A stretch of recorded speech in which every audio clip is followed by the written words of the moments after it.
ఈ ప్రపంచంలో నువ్వు ఏ పనైనా చెయ్యి, అది ఉద్యోగం, వ్యాపారం, మంచి రిలేషన్షిప్, అది ఏదైనా కానీ నువ్వు చేసే పనిలో ఇంటెన్షన్ మంచిగా ఉండాలి, స్ట్రాంగ్గా ఉండాలి.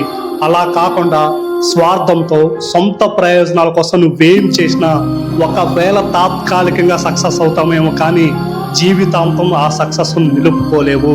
అయినా నాకు తెలియక అడుగుతాను, మనసులో ఇంతింత స్వార్థం, కుళ్ళు, కుతంత్రాలు, అసూయ పెట్టుకొని అసలు ప్రశాంతంగా ఎలా నిద్రపడుతుంది? అసలు ఒక్కసారి ఈ పగ, రాగదేశాలు, అసూయ ఇవన్నీ పక్కన పెట్టేసి ఈ ప్రపంచాన్ని గ్రాటిట్యూడ్తో చూడు, ఒక మనిషిని కృతజ్ఞత భావంతో చూడు. నిజంగా ప్రతి మనిషి ఒక అద్భుతంలాగా ఉంటుంది. ఈ ప్రపంచం అంతా ఒక ఆనందమయంలా ఉంటుంది.